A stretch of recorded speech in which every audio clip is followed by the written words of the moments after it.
Um dos meus xodós é cérebro. E há muitos anos, há mais de 40 anos, que eu venho tentando aumentar a minha inteligência. Eu fiz isso com os meus filhos, estou fazendo isso com os meus netos, entendeu? Ensinei gente a passar no vestibular.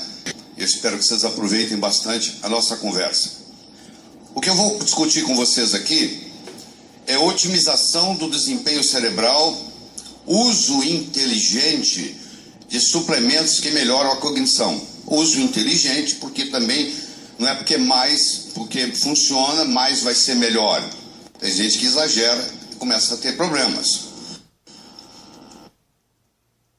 Hoje eu tenho uma abordagem médica que eu espero que seja útil para você no consultório, que eu mudei bastante a abordagem que nós aprendemos na escola. A minha abordagem diagnóstico-terapêutica hoje é o seguinte: o paciente entra no consultório, você vai olhar 4 coisas. Se ele tem o grau que ele tem de oxidação, o grau que ele tem de inflamação, o grau que ele tem de glicação e o grau que ele tem de submetilação. Se ele tiver tudo isso, se ele tiver a oxidação, a inflamação, a glicação baixa e não tiver submetilação, esse indivíduo é rígido. É difícil você encontrar, mas esse indivíduo é rígido. Claro que a oxidação hoje você utiliza uma transaminase que você usava para o fígado, que se chama gama-GT. Você não tem ideia do valor da gama-GT bem trabalhada. Não é só para mostrar a função hepática. Com a gama-GT você vê o grau de oxidação e você vê o grau de inflamação. Além disso, você vê a proteína C reativa, o grau de inflamação, a glicação, a hemoglobina glicada. E a submetilação, você mede a homocisteína. A homocisteína não é só um parâmetro de risco para trombose, acidente vascular cerebral em geral e infarto do miocárdio. É um índice de metilação. Quem tem a homocisteína elevada, quando eu digo elevada é acima de 9, essa pessoa tem mais predisposição a câncer, tem mais predisposição a envelhecimento precoce, tem mais predisposição a oxidação, a inflamação e etc. Então, se eu pegar um indivíduo com homocisteína abaixo de 9, é uma tranquilidade, porque eu sei que se houver mutação no DNA dessa pessoa, por um agente externo, vai ter lá o grupo metil funcionando e vai lá e vai silenciar aquele gene que seria indesejável se tivesse a sua expressão. A outra abordagem que eu quero compartilhar com você é que quando o paciente entra no seu consultório, você tem que avaliar o meio ambiente que ele está submetido, o estilo de vida que ele usa e a hereditariedade. O que pega na sua família? Na nossa família o pessoal morre de câncer. Então eu não vou ficar preocupando com infarto com esse paciente. Eu vou preocupar com câncer. Vai arrebentar no elo mais fraco. Qual que é o elo mais fraco na sua família? No nosso caso, o pessoal fica doido. Então eu vou preocupar com a parte cerebral. E assim por diante. Quando nós estudamos na faculdade de medicina, nós aprendemos erradamente que o cérebro era um só. Nós temos 3 cérebros dentro da cabeça. Nós temos o cérebro reptiliano, que nós herdamos dos répteis, que faz o seu coração bater, o seu pulmão respirar, o seu fígado metabolizar, e tudo trabalhado a nível inconsciente, autônomo. Você não precisa se preocupar se você vai respirar ou não. Esse é o cérebro reptiliano, que não tem emoção. Você nunca vai encontrar a sua serpente, seu animal de estimação, o seu lagarto, o seu jacaré, feliz porque você está chegando. Quando ele bana o rabinho, não tem nada a ver com que você está chegando, é porque ele bana o rabinho mesmo. Agora, o seu cachorro, não. Ele sente falta de você. Vamos tirar a foto aqui, porque aí, pronto, está resolvido. Obrigado. Obrigado. Então, o seu cachorro, não. O seu cachorro, quando você chega, ele fica feliz, porque ele tem o sistema límbico. Ele tem o chamado neomamífero. Então, é a segunda camada do cérebro. E, finalmente, a neocórtex, que é o que nós vamos discutir aqui hoje. Como é que nós evoluímos? A pessoa tem a impressão que ela nasce com QI e morre com QI menor, porque, geralmente, à medida que você envelhece, infelizmente, na maioria das pessoas, a inteligência vai caindo. E deveria de ser o contrário. Deveria de ir aumentando. Mas a maioria, cara, se você fez o seu teste QI quando você tinha 20 anos. Você faz quando você tem 40, ele caiu. Você faz quando ele tem 60, ele caiu mais ainda.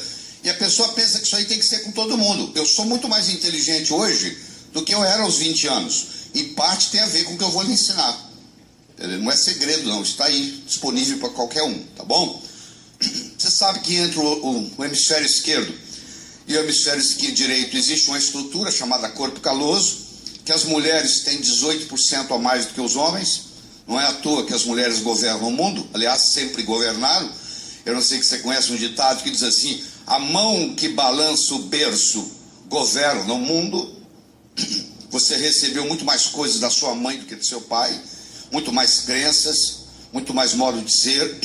Você ficou na barriga, no útero da sua mãe 9 meses, ela te amamentou, ela cuidou de você, ela passou muito mais. Então você é muito mais fruto da sua mãe do que do seu pai. Mas as mulheres hoje dominam o mundo, por quê? Porque elas conseguem equilibrar o hemisfério esquerdo e direito melhor do que os homens. O seu marido, quando ele está assistindo televisão, ele está dentro da televisão. Você viu isso? Pode tocar o telefone, o bebê pode chorar, tá nem a campainha, tá nem aí. Ele está dentro de campo assistindo o jogo. Tanto é que você chama ele sai lá de dentro de campo e fala assim: o que você quer? A sua esposa, ela assiste a novela, administra o jantar, cuida das crianças, cuida do relatório do dia anterior, fala com a mãe no telefone, tudo ao mesmo tempo. Então nós, homens, só fazemos uma coisa de cada vez. Por isso que é difícil para a gente fazer amor e conversar. Entenderam? Estou salvando casamentos aqui, né? Muito bem.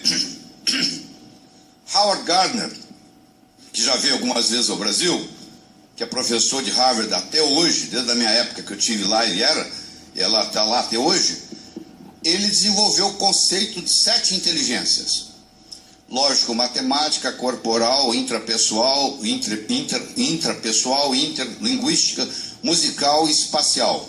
Nós estávamos conversando durante a aula do Dr. Arthur Lemos, que o homem, na medida que ele vai perdendo a testosterona, que ele tropeça em manequim no shopping e pede desculpa.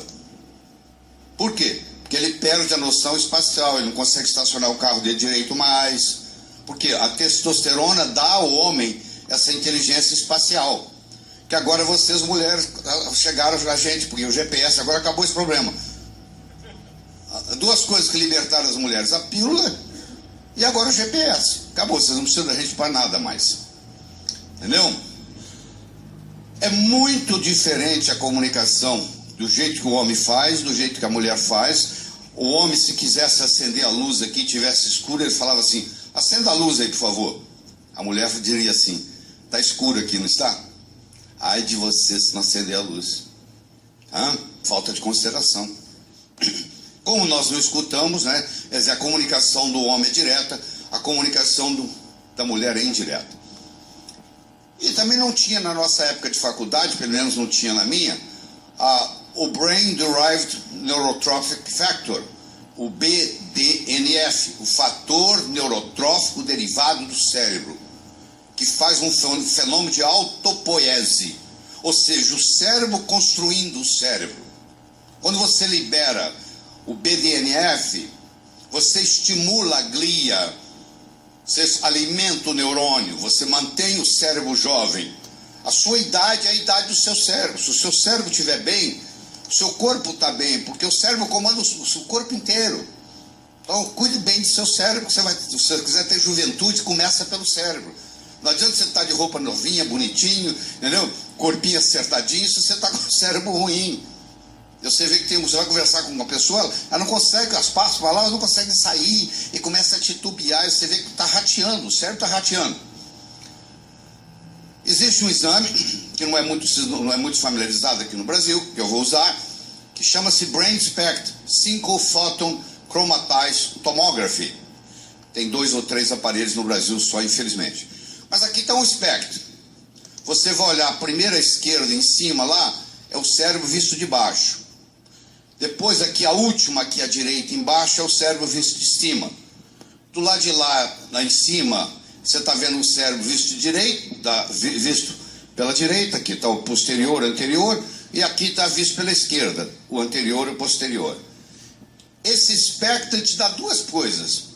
Ele te dá o quanto que fluxo está chegando e como que a célula está metabolizando. Quando está tudo bonitinho assim, o seu cérebro está perfeito. Isso é uma coisa dinâmica, tá? Muito dinâmica. Por exemplo, esse paciente tem 2 semanas anteriormente a isso, ele fez um acidente vascular cerebral. Ele está paralisado do lado direito, ele não está conseguindo falar, e você faz o espectro, está lá, a área de Broca está comprometida, entendeu? A área pré-frontal dele está comprometida, o raciocínio dele está comprometido, ele dificilmente vai voltar, a não ser que ele entre em terapias especiais, que a maioria dos médicos não faz, que é câmara hiperbárica, que é ozonoterapia, etc, etc. Ele dificilmente vai voltar à atividade que ele tinha antes de presidente de uma empresa. E além disso, ele está com dificuldade de falar e está com o lado direito paralisado. Vocês já viram que quando uma mulher tem um acidente vascular cerebral, ela não para de falar, você viu isso? Ela para de falar algumas horas. Na semana seguinte, o centro da palavra falada pulou daqui para o outro lado, ela continua falando. Os pacientes que você tem, mulheres que têm acidente vascular cerebral, volta a falar. O homem às vezes fica o resto da vida sem falar. Por que isso? Eu mostrei no primeiro slide. Porque a mulher tem mais conexão entre o hemisfério esquerdo e direito. Quando a área de Broca se comprometeu, ela pula para o outro lado. Ele tem a conexão para fazer isso. E vocês falam 25 mil palavras por dia. Nós falamos 12 mil. Tá? A diferença é muito grande. Uma vez você foi no trabalho do seu marido, você descobriu que aquele safado conversa o dia inteiro. Quando ele chega em casa, ele põe o pijama, senta na frente da televisão e não fala nada.